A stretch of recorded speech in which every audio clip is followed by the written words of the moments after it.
Moi aussi j'avais mon rêve. Nous avions tous notre rêve. Le même. Rêve universel des pauvres qui cherchent à émerger du chaos. Aux figures de démons pauvres, je n'ai pas oublié.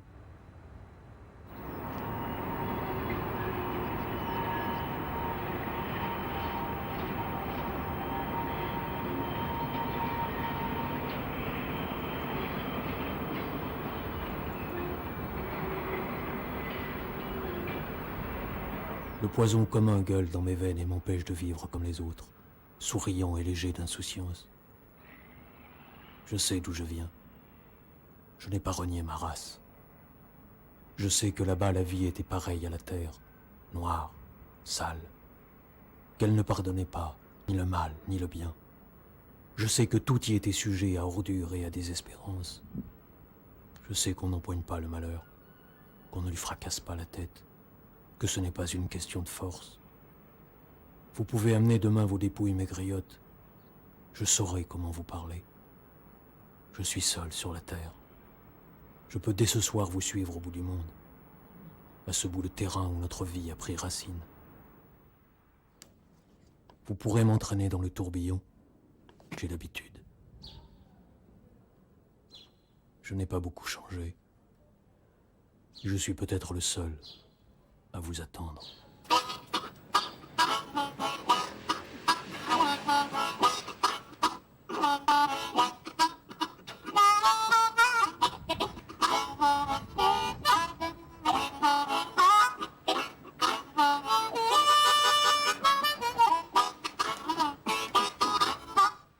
C'était un univers de violence, hostile, où il fallait se battre pour résister. Oui, c'était un univers, un petit peu particulier, c'est-à-dire un univers en marge. Bon, cela dit, non, c'est vrai que le fait même de vivre dans cette marginalité où moi j'étais petit, mais je veux dire où les adultes, on est entouré d'adultes qu'on ne comprend pas, on est entouré d'adultes qui eux sont généralement violents à cause de la misère, en fait. Hein. Leur violence est explicable. Cela dit, quand je vais quitter ce milieu un peu singulier, enfin un peu à part, je vais rencontrer une violence beaucoup plus grande et beaucoup plus grave dans la société organisée. Parce que en quittant ce milieu, ce que je quittais, c'était quand même... Bon, il y avait l'incertitude, il y avait le doute, il y avait la violence, il y avait l'inouï, il y avait la sexualité déréglée, il y avait tout ce qu'on voulait, mais il y avait la liberté. Et tout d'un coup, à 13 ans, par nécessité, bon, pas par goût, par nécessité, je vais rentrer dans le social, enfin dans notre société, à l'époque moins organisée, moins garantie que maintenant, moins social que maintenant, et je vais trouver la perte de liberté la plus totale, l'arbitraire absolu, une violence qui est une violence pas directe, mais qui, enfin, pas directe, c'était encore l'époque où on vous foutait des claques sur la gueule, des coups de pied au cul, le contremaître et le patron avaient tous les droits. Hein. Bon, ce qui n'existe plus maintenant, mais enfin, je crois, en tout cas dans nos pays, c'est vrai que tout le monde avait le droit de faire n'importe quoi sur un adolescent de 13 ans, mais sans cette compensation qui est la liberté, quoi, qui est presque, je vais presque dire, qui est presque la dignité. La dignité. J'ai appris l'absence de dignité et comment dirais-je, la soumission de la dignité dans cette société qui est quand même la nôtre à une certaine époque. Elle a sans doute changé, ça s'est peut-être amélioré, mais enfin il n'en demeure pas moins que le principe reste le même. Il y a les dominants et les dominés n'ont aucun droit, quoi. Voilà ce que j'ai appris de cette société. Et ça m'est resté. Hein. Alors, un jour, vous décidez de tout quitter pour devenir écrivain et vous partez à Paris avec un copain, avec oui. rien dans les poches. Oui, je sais pas pourquoi, j'avais 13 ans, j'avais décidé de devenir écrivain. Bon, je savais pas trop ce que ça voulait dire. Je voulais écrire des livres. Bon, Je voyais des livres, je fauchais des livres, je lisais n'importe quoi et ça me fascinait. J'avais envie de devenir écrivain. Bon, j'ai compris qu'en province, surtout la province de l'époque, hein, entre-temps ça se passait à Lyon, ça. Entre-temps, Lyon est devenu bon, une seconde capitale. Bon, à l'époque, c'était rien, c'était un petit trou de province. J'ai compris qu'il ne se passerait rien là. Bon, l'attraction de Paris, tu vois, bon. J'ai circonvenu un camarade, un copain, et il travaillait au Crédit Lyonnais. Il doit être d'ailleurs toujours vivant, le malheureux. Et on est parti. Et c'était encore l'occupation, enfin c'était la fin de l'occupation. Enfin, non, l'occupation c'était fini, mais il subsistait encore les tickets de pain, etc. Enfin tout ce qui concerne la bouffe. Et moi, avec mes 3 sous, j'avais acheté au marché noir une énorme boîte de thon de 5 kilos et une énorme boîte de confiture de 5 kilos. Et je m'étais dit, avec ça, on va pouvoir quand même tenir un petit moment. Puis on est arrivé dans cette ville que j'ai trouvée hostile. Je l'ai trouvée ni belle ni pas belle, je l'ai trouvée hostile. Mon copain avait soi-disant une adresse du côté de Pigalle, on y est allé, il n'y avait plus personne.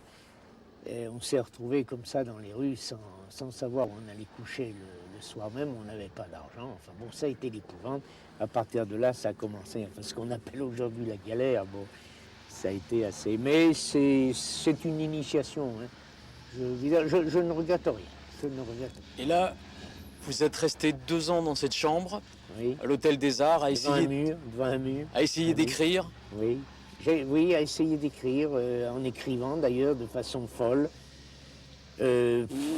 presque permanente, enfin bon, cherchant à bouffer par ailleurs, parce qu'il fallait quand même bouffer, écrivant et étant sûr quand même, j'avais la conviction que un jour ça déboucherait sur quelque chose, quoi. Bon. Puis là, j'ai connu des copains, enfin bon, des copains eux de Paris, c'est-à-dire connaissant la ville, parce que c'est effrayant quand on ne connaît pas une ville comme celle-ci, qui est une espèce d'étouffoir, enfin d'avaloir, ça vous avale, ça vous bouffe, ça vous étrangle.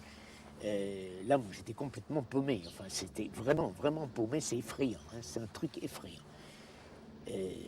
Quand il n'y a vraiment personne et qu'on n'a pas le moindre sou pour pouvoir se défendre, c'est abominable, c'est des situations... Bon.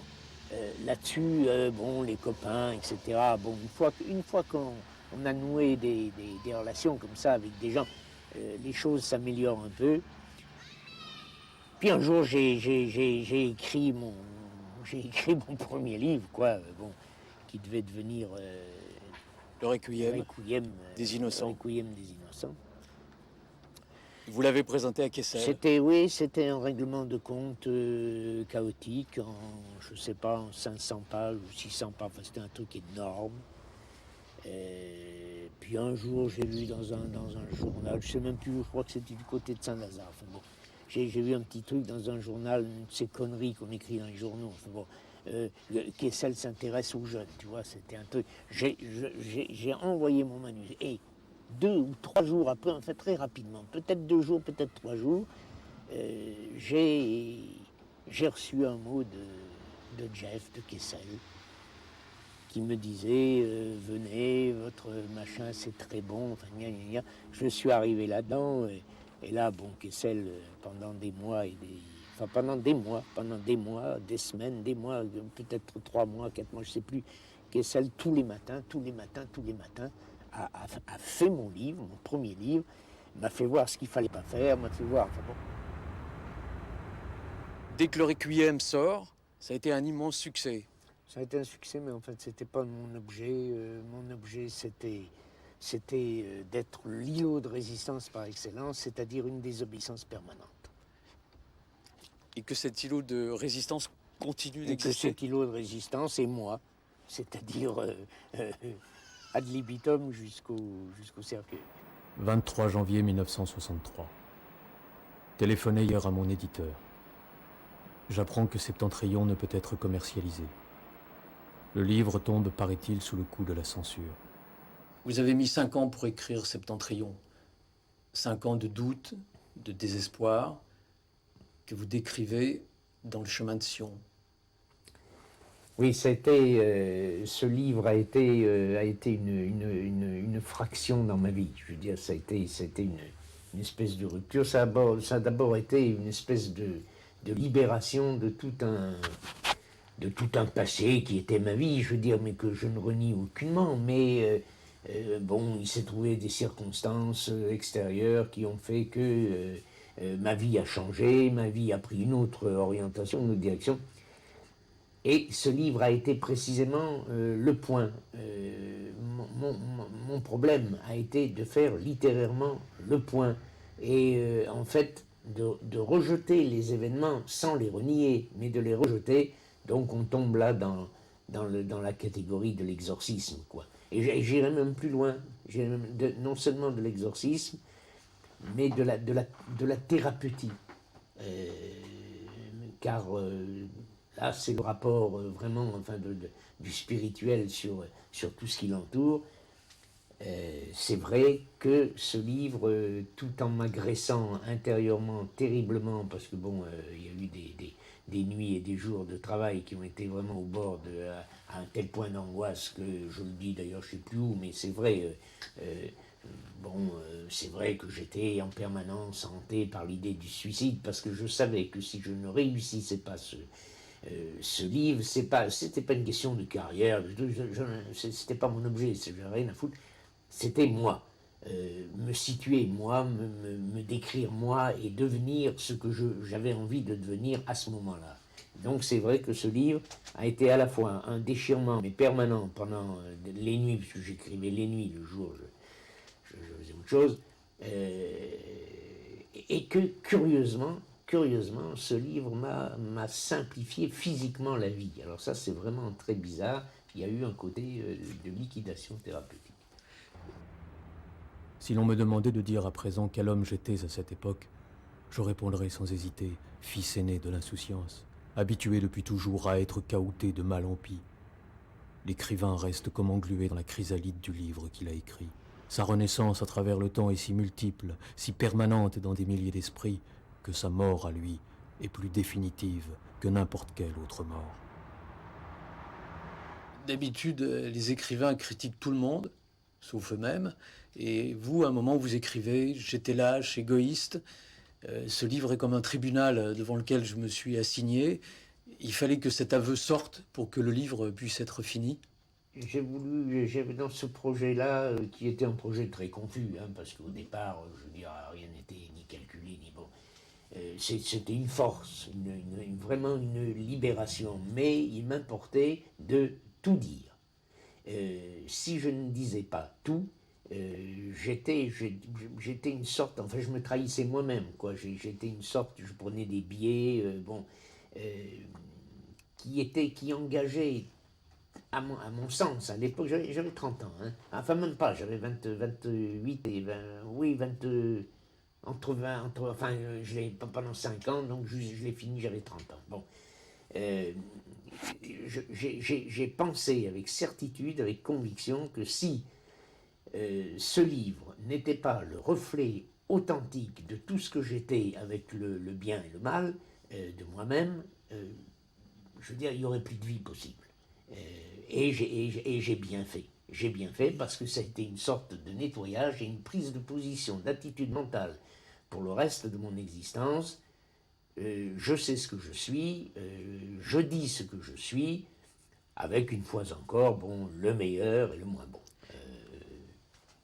Est-ce qu'on peut dire que Septentrion est le modèle, disons, le genre d'œuvre qui rentre dans la catégorie de la connaissance en deux mots, c'est-à-dire où un être renaît? Pour moi, ce livre, effectivement, je suis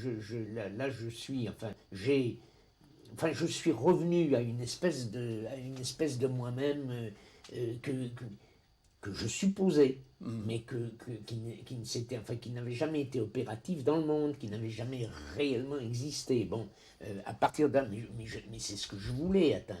Et à partir de là, à partir du moment où c'est, quand je dis fini, je savais pas si ce livre était fini, parce qu'en fait c'était un tel engagement personnel à tous les degrés, hein, tous les niveaux. C'était une rupture avec tout. Bon. Au commencement était le sexe, sauveur, chargé d'immortalité. Il y a la bête, héroïque, puissante, et au-delà de la bête il n'y a rien. Rien, sinon Dieu lui-même. Magnifique et pesant, avec son œil de glace, rond, statique, démesurément profond, fixe jusqu'à l'hypnose, tragique regard d'oiseau, allumé et cruel, impénétrable de détachement, rivé sur l'infini, d'où tout arrive.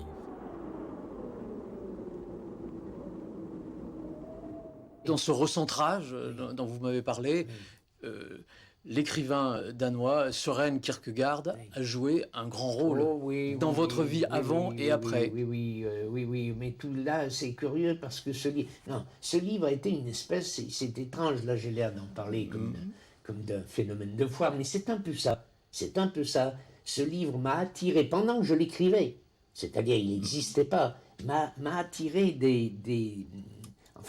de nouveaux rapports avec des gens qui n'avaient plus rien de commun ni à faire avec ce qui avait précédé dans mon existence. J'ai appris, j'ai connu des gens qui m'ont appris. Je suis entré là, j'avais ce désir, mais enfin je suis entré là vraiment dans le désir de la connaissance et à tous les degrés, je veux dire. Donc, ce livre m'a modifié, ce livre m'a entièrement modifié, mais vraiment entièrement modifié. Et il reste par ce monde des quelques anciens camarades qui m'ont connu avant, qui m'ont connu après. Je n'ai plus, mais c'est volontaire, je n'ai plus voulu être le meilleur. Mais l'important, c'est qu'il ne s'agissait pas d'une œuvre littéraire, il s'agissait d'un grand déchirement cosmique pour moi. Je n'étais pas en train de faire dans ma tête un livre quelconque, je veux dire, pas du tout, pas du tout. Et ce cheminement-là, qui était un cheminement finalement anti-littéraire, d'ailleurs tout ça aboutit à l'opposition de la société, puisque ce livre a été interdit, je veux dire. Mais c'est bien comme ça que je le concevais. C'était un livre contre. Alors contre moi, contre ce que je n'aimais pas, contre ce qui m'apparaissait abusif, enfin, etc. etc. Et vous citez en exergue du livre une phrase de Saint Jean, écrit dans un livre ce que tu vois. Ce que tu vois. Ça situe votre démarche d'écrivain à partir de ce moment-là. Oui, mais c'est toujours valable aujourd'hui. Je veux dire, je n'ai pas fait une œuvre d'imagination. Je suis un sensible et un critique. En fait, c'est mes deux grandes directions. Mais tout s'est fait, tout s'est concrétisé, tout s'est arrêté à partir de l'accomplissement de ce livre que j'ai laissé dans un tiroir. J'avais un éditeur qui s'appelait René Julliard, qui suivait ça de très près, qui m'écrivait de très belles lettres, que j'ai eu la faiblesse de conserver, et qui attendait ce livre, qui savait que ce livre allait provoquer, et me disant, on s'en fout, on ira au procès, mais on les emmerde. Oui, c'était un éditeur courageux, il faut le signaler, c'est pas si courant. Et j'ai laissé ce livre, c'est très singulier, les signes qui se rapportent à l'écrit comme ça, c'est-à-dire à la création en fait. J'ai laissé ce livre dans un tiroir, et puis je me suis dit, tu n'en sors pas, laissons tomber, c'est pas possible. J'ai dit à ma femme, je sais pas où j'en suis, je m'en fous, tout ça m'emmerde, il y a une espèce de truc de désespoir. Et un an après, pas jour pour jour, mais un an après, j'ouvre ce tiroir, je n'avais plus jamais regardé ce manuscrit. Je me mets à le relire dans la matinée, et je m'aperçois qu'il est fini. Je descends en bas voir ma femme, et je lui dis, tu sais, ce livre est terminé. Et à ce moment-là, nous branchons la radio et nous apprenons que René Julliard était mort dans la nuit. C'est quand même assez étrange. Et le livre a eu une destinée qu'il n'aurait pas eue si Julliard avait été vivant. Toute pratique initiatique nous enseigne d'abord que notre aire de circulation dans le monde, celle des corps comme celle de l'esprit, se rapporte à l'antique image du labyrinthe. Et il devient clair que le principal objectif n'est plus, comme on pourrait le supposer, la recherche de l'issue libératrice, mais la graduelle prise de conscience que nous ne sommes autorisés à ne gagner du terrain que de case en case. Ces cases sont naturellement aussi bien celles de notre intellect que celles de l'univers. Et il est nécessaire d'en avoir occupé une avant de passer à la suivante. Autrement dit, nous ne pouvons progresser vers le but que nous n'atteindrons peut-être jamais qu'en nous dépouillant peu à peu, jusqu'à l'apparition de l'homme nouveau. Cette renaissance qui nous fait accomplis sans presque plus de lien avec ces innombrables déchets que nous avons abandonnés comme des écailles au cours de notre itinéraire.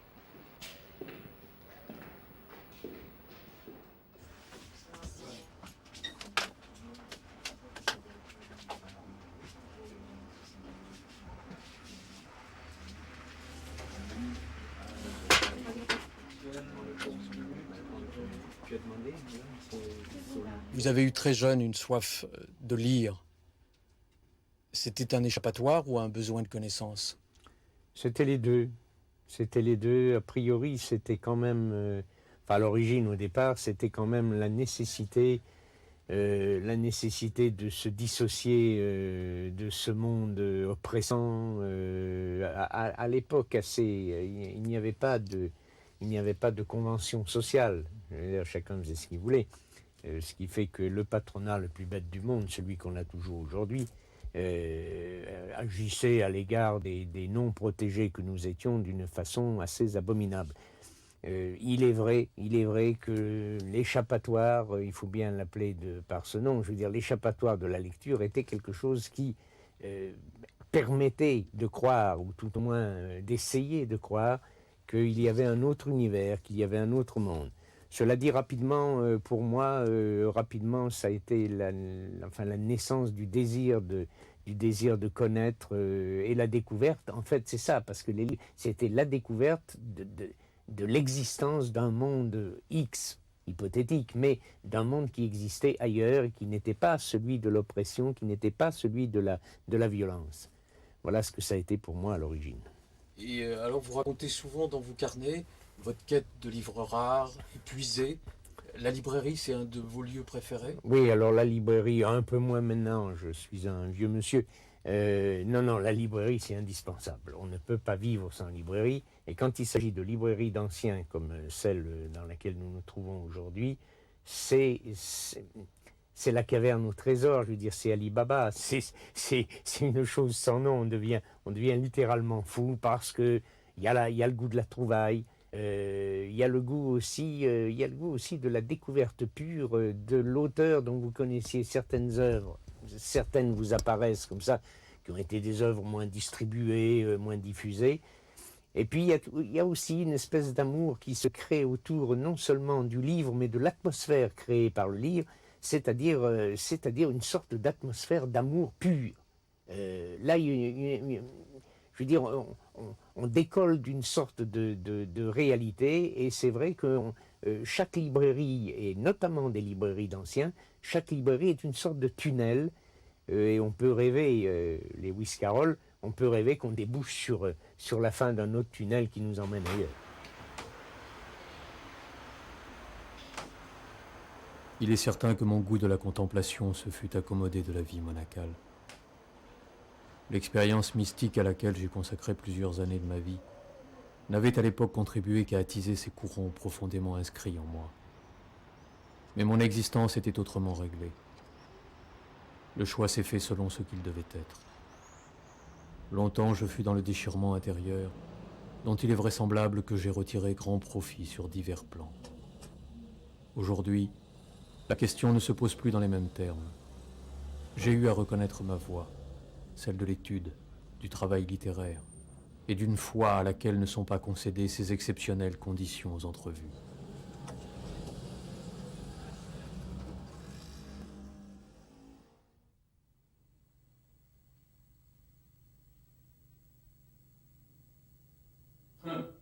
Vous auriez compris le quart du quart de ce qu'il y a à comprendre, vous auriez honte de vos gueules. Moi, je vous le dis. Vous ne pourrez plus vous encaisser. Il faudrait que ça bouge, que ça craque, que ça foire ce nom de Dieu de Bataclan qu'on nous a foutu sur le dos, que ça vole en poussière et qu'on n'entende plus parler. Regardons-nous. Regardons-nous. De quoi avons-nous l'air? Vous ne voyez pas qu'on est pire que des macabées?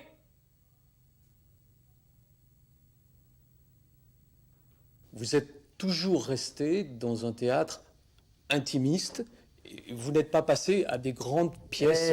Si, non, il y a deux veines dans mon théâtre. Non, on a créé ici avec Jean-Pierre Miquel, qui a été le créateur. Enfin, le véritable créateur, ça a été Jean-Louis Barrault, mais enfin très peu de temps. Le véritable animateur de ce lieu a été Jean-Pierre Miquel, qui a fait appel aux jeunes auteurs, etc., etc. Bon. Nous sommes mis à travailler ensemble. J'ai signifié le cadre de ce théâtre en l'appelant le théâtre intimiste. C'est un terme dont on se sert maintenant beaucoup.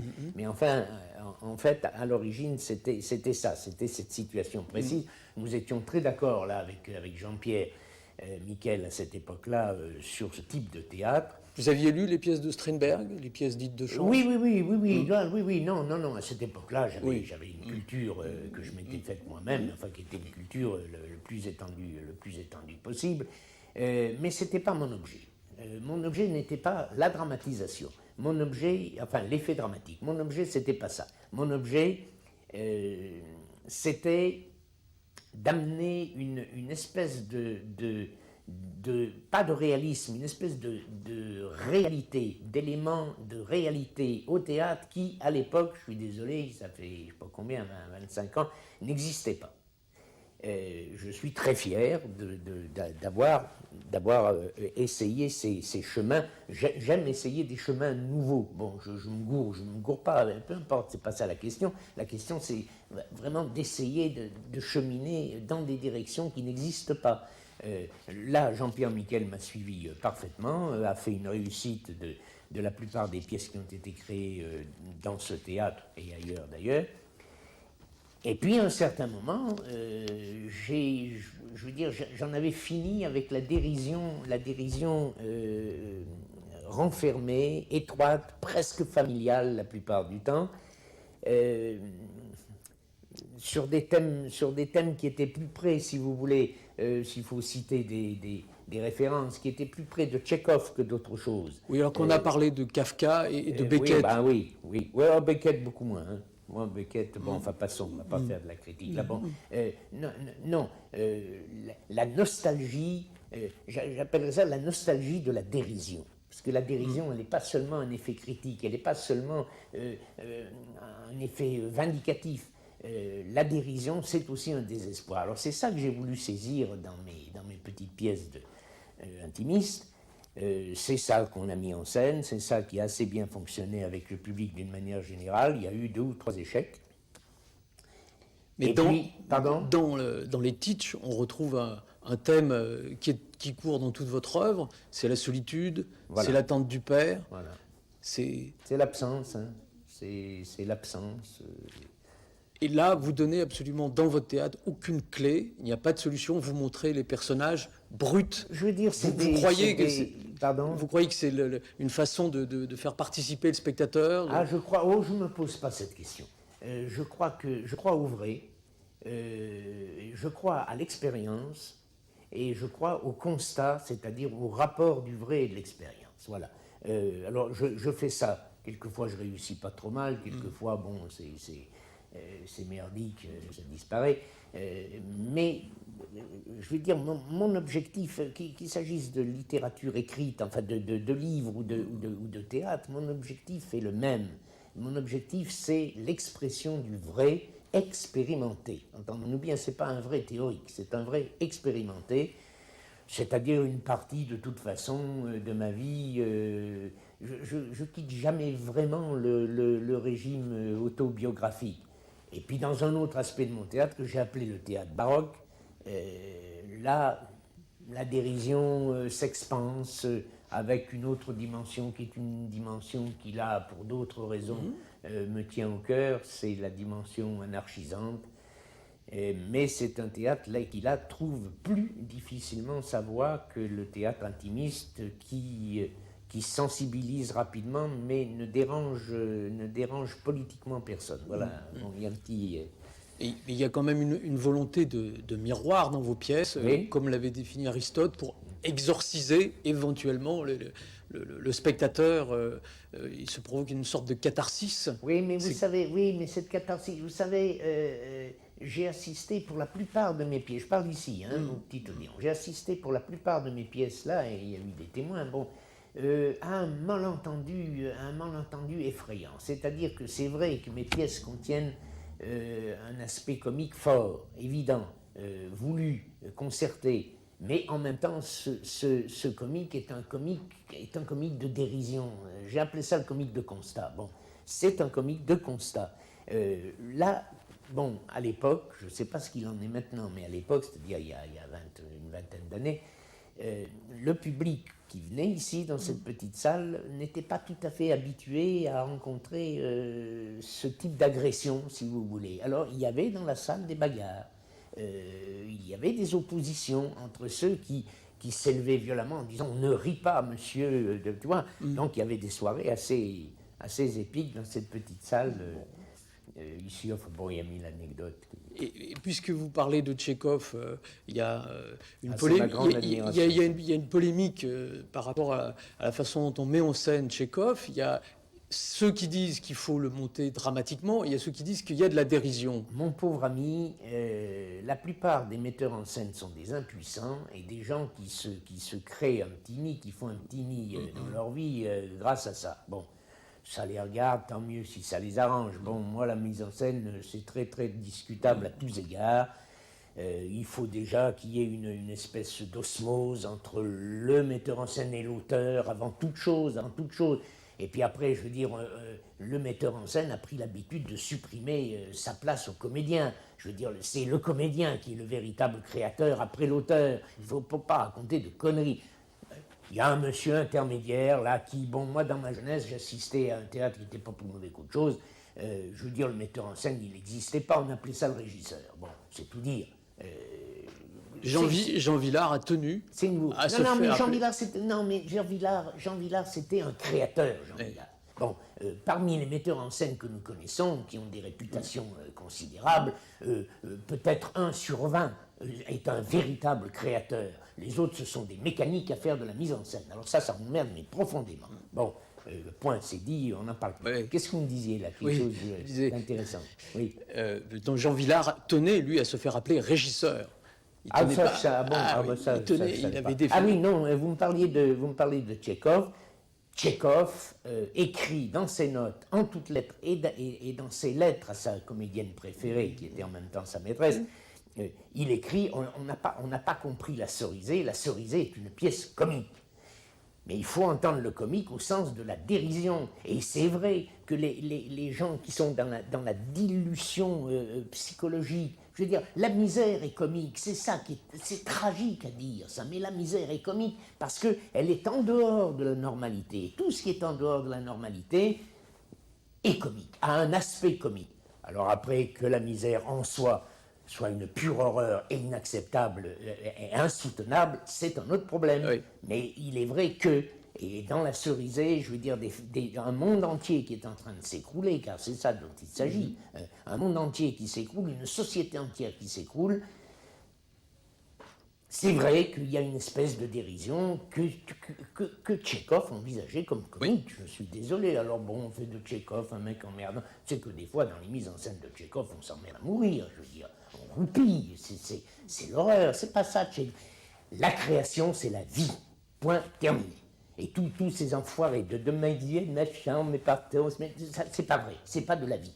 Dès que vous faites pas de la vie, vous n'êtes plus un créateur. C'est tout.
Je pense que peindre, écrire, faire de la musique, faire du théâtre, faire n'importe quoi, c'est une seule et même chose. C'est un besoin d'expression poétique, c'est une sorte de décharge, ça vaut ce que ça vaut, hein. Je ne porte pas de jugement de valeur quant à ce que je fais ou ce que je ne fais pas. Je pense que le problème n'est pas là d'ailleurs. Quand vous parlez de nécessité, c'est que c'est vraiment un besoin intérieur. Je pense que c'est un acte mystique, mais de peindre, d'écrire, à mes yeux, il n'y a pas... Je sais bien qu'on fait des sectionnements comme ça, je crois que c'est une seule et même chose. Il y a un désir d'expression, ou on n'a pas ce désir d'expression, et on vit comme ça, beaucoup plus tranquillement d'ailleurs, à mon sens, ou alors on a ce désir d'expression, et on devient un petit peu fou, et on a besoin que les choses se transforment sous vos yeux. Voilà une réponse. Il y a un monsieur avec lequel on a comparé votre œuvre, c'est Henri Miller. Il disait peindre, c'est aimer à nouveau. Oui, peindre, oui, enfin, oui, peindre, c'est aimer à nouveau, oui. Dieu sait, bon, Miller est pour moi un immense bonhomme, quelqu'un, à mon sens, de non lu à ce jour, en dépit de sa notoriété dans nos pays occidentaux. Je pense que sa lecture est encore mal faite. Miller est quelqu'un de grave, on l'a pris pour un pornographe. Je veux dire, dès l'instant où on parle des essentialités, et en priorité le sexe forcément, à partir de là, je crois qu'on est dans un domaine métaphysique et qu'on est dans un domaine de gravité. Alors c'est vrai que le côté fraîcheur des aquarelles de Miller laisse à penser effectivement qu'il y a chez lui là un désir, un petit peu un désir d'expansion de lui-même sur d'autres thèmes que ceux de... L'écriture est grave en soi, hein. La peinture aussi probablement, mais c'est vrai que pour l'écrivain, ça c'est une différenciation que ne ferait sans doute pas un peintre qui n'écrit pas. L'écriture est concentrique. L'écriture, c'est microscopique. La peinture est kaléidoscopique. Il y a une espèce d'expression folle dans la peinture. D'abord, il y a une gestuelle qui n'existe pas forcément dans l'écriture, je veux dire. Donc, c'est vrai qu'on peut adhérer à ce type de définition, c'est aimer à nouveau. Mais je crois que faire de l'art, c'est aimer tout le temps. À mon avis, c'est ça surtout. Haïssez celui qui n'est pas de votre race. Haïssez celui qui n'a pas votre foi. Haïssez celui qui n'est pas de votre rang social. Haïssez, haïssez, vous serez haïs. De la haine on passera à la croisade, vous tuerez et vous serez tués. Quoi qu'il en soit, vous serez les victimes de votre haine. La loi est ainsi. Vous ne pouvez être heureux seul. Si l'autre n'est pas heureux, vous ne le serez pas non plus. Si l'autre n'a pas d'avenir, vous n'en aurez pas non plus. Si l'autre vit d'amertume, vous en vivrez aussi. Si l'autre est sans amour, vous le serez aussi. Le monde est nous tous, ou rien. L'abri de votre égoïsme est sans effet dans l'éternité. Si l'autre n'existe pas, vous n'existez pas non plus.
Louis Calafert, cette idée du Christ, c'est une idée qui vous convient? Oui, je voudrais quand même dire, je suis en train de découvrir l'œuvre de René Struvel. Je pense que là, il y a quelque chose de divin quand le génie se manifeste tel qu'il se manifeste ici, dans la représentation christique, tout à fait personnelle et tout à fait étonnante dans cette œuvre, dans cette continuité d'œuvre, parce que là, il y a tout de même une continuité. Voilà ce qui moi, m'a frappé, et même plus que frappé, me bouleverse dans cette œuvre.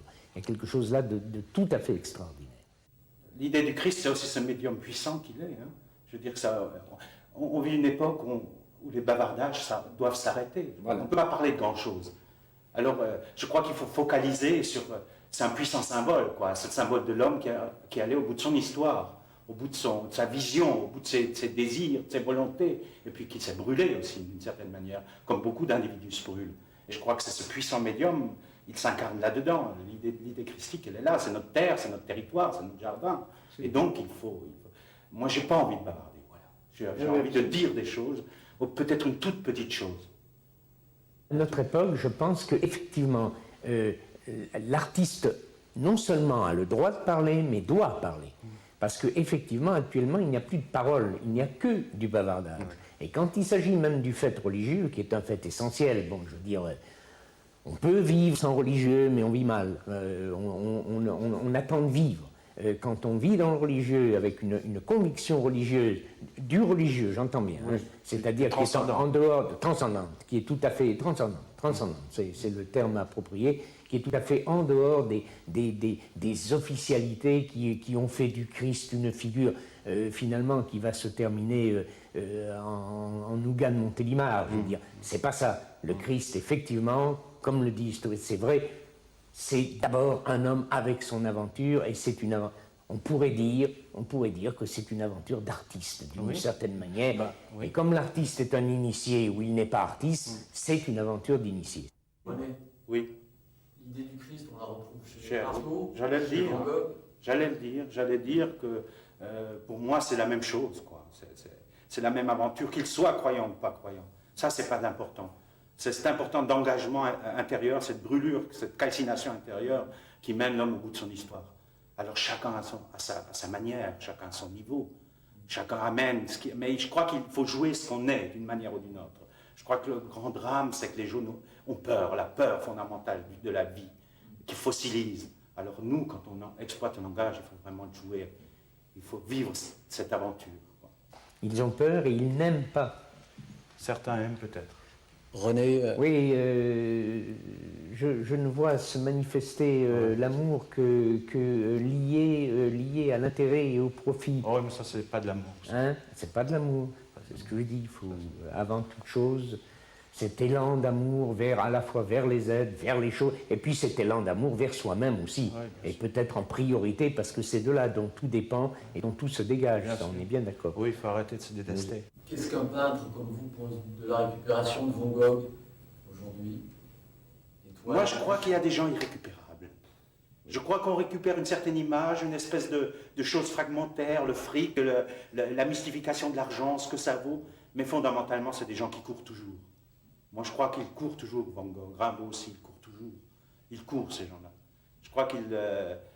c'est le sel de la terre, quoi. Ce qu'ils ont laissé, c'est irrécupérable, quelque part. Ça ne rentre pas dans cette fonction petite, étroite, cette boîte qu'on veut toujours, ce frigo qu'on va foutre sur la tête des individus. Je crois que c'est beaucoup plus large que ça. Et ça c'est inaliénable, ça. Je crois que c'est la fonction même du langage, de savoir qu'il y a une parcelle inaliénable là-dedans. Alors on peut toujours faire de la logorée dessus et du discours, mais la parole en sous-bassement existera toujours.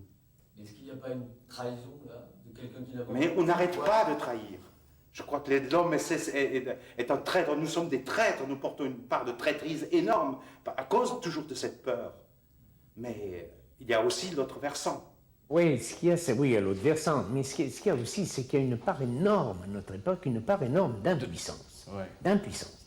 Et je veux dire, quand les tableaux de Van Gogh ou d'un autre atteignent des sommes fabuleuses, ça prouve qu'une chose, ça prouve la pauvreté des gens qui possèdent cet argent. Il y a une pauvreté spirituelle telle qu'on spécule sur le spirituel, et le spirituel, c'est ainsi dit ça. Ils n'achètent rien. Ils n'achètent rien. Ils ont l'impression d'avoir... Ils ont une toile, mais ils n'ont pas ce qui est à l'intérieur de la toile. C'est là que c'est réjouissant. Moi, je me marre. Oui, moi, je exactement. Oui. Et d'ailleurs, cette idée d'argent est tout à fait absurde. La poésie est le seul territoire où on peut trouver sa propre grâce. Oui, j'avais parlé de ça une fois. Et je pense que vraiment, j'existe que par la trace que m'ont laissé quelques individus. Et finalement, quand je parle, moi, quand je réinstaure ce langage en moi, je rends ce qu'on m'a donné. Je crois que je continue la chaîne. Louis Calafert, cette idée de la chaîne, c'est une idée que vous avez développée tout au cours de votre œuvre? Oui, c'est l'idée d'une famille, il le dit très bien, c'est l'idée d'une famille spirituelle. Moi, je pense profondément que nous sommes ici, enfin, nous sommes faits pour faire quelque chose qui nous appartient ou ne nous appartient pas, que nous connaissons ou que nous ne connaissons pas, qui va où ça doit aller. Je pense que nous ne sommes pas pour grand-chose là-dedans. Nous sommes un peu, me semble-t-il, à moi, des intermédiaires. C'est pour ça que je n'attache ni aucun orgueil, ni aucune vanité à la création, attendu que j'ai le sentiment que la création nous est donnée.